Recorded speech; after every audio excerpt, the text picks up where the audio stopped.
तो छात्रों, आज हम पढ़ते हैं कक्षा 6 की हिंदी। आज हम दूसरा पाठ पढ़ेंगे और पाठ का शीर्षक है बचपन। तो बचपन के विषय में हम जानेंगे। बचपन बहुत ही सुनहरा पल होता है और बचपन को हम चाहकर भी वापस नहीं पा सकते हैं। बचपन में किसी प्रकार का कोई तनाव नहीं होता है और हम पूर्ण रूप से खुशहाल रहते हैं। और इसी प्रकार ये लेखिका यहाँ पे कृष्णा सोपती जी अपने बचपन के विषय में बता रही हैं, अपने बचपन के विषय में जानकारी दे रही हैं। आपके अपने घरों में भी दादा होंगे, दादी होंगी, नाना नानी, चाचा चाची आदि होंगे। आप वक्त मिलता है तो उनके साथ कुछ पल बिताइए और उनसे कुछ सवाल कीजिए कि वो अपने बचपन के दिनों में क्या करते थे, किस प्रकार से खेला करते थे, क्या पहनते थे, क्या खाते थे, उनके दोस्त कितने थे, दोस्तों के साथ वो कैसे समय बिताते थे। ये सारी चीज़ें आप उनसे पूछिए और जानकारी लीजिए। और आपके जो बड़े बुजुर्ग लोग हैं आपके घरों में, उनको भी एक मौका मिलेगा अपने बचपन के दिनों में जाने का और अपने बचपन को याद करने का, जिसमें उनको बहुत ही आनंद आएगा। तो हम जानेंगे आज लेखिका के बचपन के विषय में। लेखिका कृष्णा सोपती जी जो है अपने बचपन के विषय में क्या बताती हैं, इसके विषय में हम जानने का प्रयास करेंगे। देखिए, लेखिका कृष्णा सोपती जी जो है वो बताती हैं कि उनके बचपन में वह क्या पसंद करती थी। असल में लेखिका की उम्र के विषय में पहले बताया गया है कि वह दादी, नानी या मौसी की उम्र की हो चुकी हैं और अब धीरे धीरे वो काफ़ी सयानी हो चुकी हैं।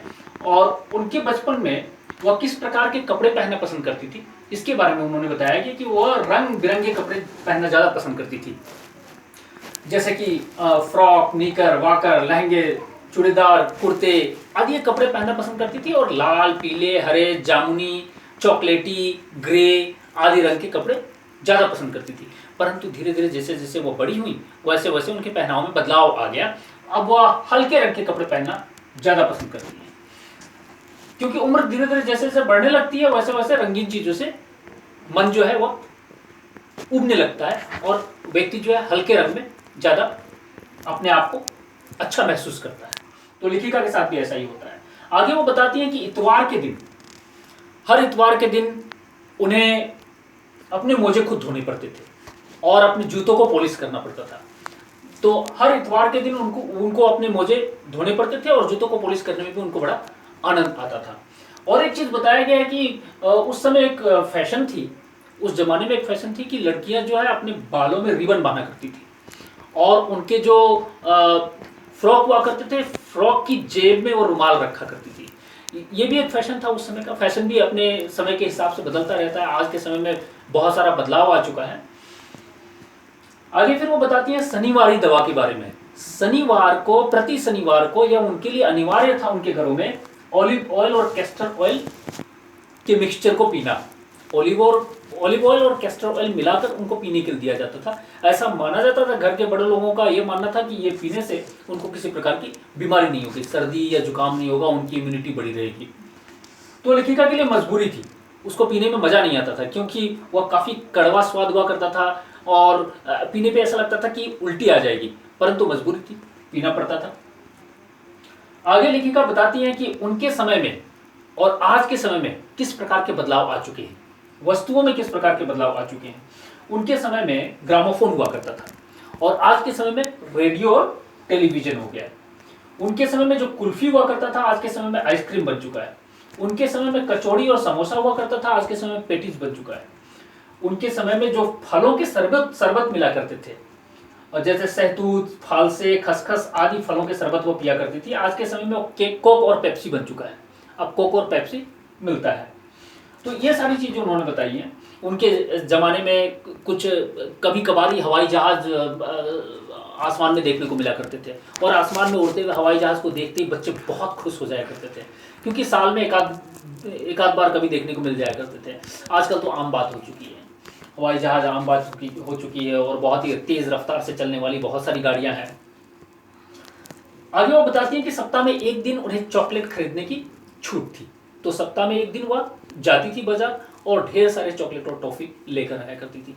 रात को सोने से पहले वो बिस्तर पे एक एक चॉकलेट बहुत ही आनंद पूर्वक खाया करती थी। चॉकलेट बच्चों को बहुत पसंद है, आपको भी बहुत पसंद होगा, बड़ों को भी पसंद है, लेकिन बचपन में बच्चे ज़्यादा पसंद करते हैं चॉकलेट खाना। तो लेखिका को भी चॉकलेट खाने में बड़ा मज़ा आता था। और शिमला में कुछ फल होते हैं, उन फलों में से उनको काफल और चेस्टनट खाने में बड़ा मज़ा आता था।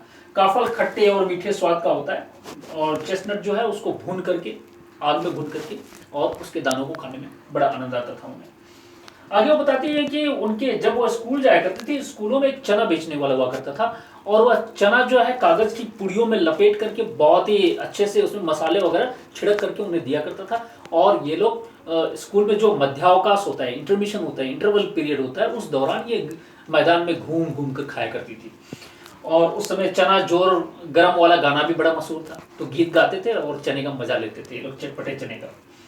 आगे लेखिका ये बताती है कि उनको छोटी उम्र में ही चश्मा पहनना पड़ गया, और चश्मा पहनने का मुख्य कारण वो बताती है कि कम रोशनी में, लालटेन के रोशनी में, रात के अंधेरे में वो पढ़ाई किया करती थी, जिसकी वजह से उनकी आंखों के ऊपर ज्यादा दबाव पड़ा और उन्हें चश्मा पहनना पड़ा। तो बच्चों, आप भी सतर्क रहिएगा, कम रोशनी में पढ़ाई का काम मत कीजिए, अच्छी रोशनी होनी चाहिए पढ़ने के लिए, वरना आपकी आंखों के ऊपर बहुत ही बुरा असर पड़ सकता है। तो बचपन में ही उन्हें चश्मा पहनना पड़ा, और चश्मा पहनने पर उनके जो चचेरे भाई थे वह उन्हें अक्सर छेड़ा करते थे। क्या कहकर छेड़ते थे? यह कहते थे कि आंख पर चश्मा लगाया ताकि सूझे दूर की, यह नहीं लड़की को मालूम सूरत बनी लंगूर की। यह कहकर उसे बार बार छेड़ा करते थे, आंख पर चश्मा लगाया ताकि सूझे दूर की, यह नहीं लड़की को मालूम कि सूरत बनी लंगूर की। अब इसको सुनकर के लेखिका अंदर से जल भुन जाया करती थी, परंतु करे तो क्या करे, उनका अपना चचेरा भाई था। तो वह अपने कमरे में आती, कमरे में आकर अपने चेहरे को आईने में देखती, आईने में ध्यानपूर्वक देखती, कभी चश्मे को उतार के रख देती, बिना चश्मे के देखती, कभी चश्मा पहन के देखती। तो कभी कभी उनको लगता था कि क्या सचमुच में वो लंगूर की तरह लग रही है क्या, बंदर की तरह लग रही है क्या, कहीं चचेरे भाई ने सच तो नहीं कहा। इस प्रकार का शक उनके दिमाग में आ जाया करता था। तो ये आम बात है, जब सामने वाला कुछ हमें कहता है तो उसका काफी असर पड़ता है दिमाग पे। और आपने भी कभी कभी ऐसा किया होगा कि किसी ने कुछ कह दिया होगा आपके दिखावे के बारे में, तो आप गए होंगे आईने के सामने में, आप सामने अपने आप को, अपने खुद को देखा होगा। तो इस प्रकार से ये पाठ जो है वह समाप्त हो जाता है। इस पाठ के मुख्य बिंदुओं के ऊपर हमने प्रकाश डाला है। आप इस पाठ को पढ़िए, पढ़ने के पश्चात इसके आधार पर जो दिए गए सवाल हैं उन सवालों को पूरा करके आप मेरे पास भेजिए। धन्यवाद।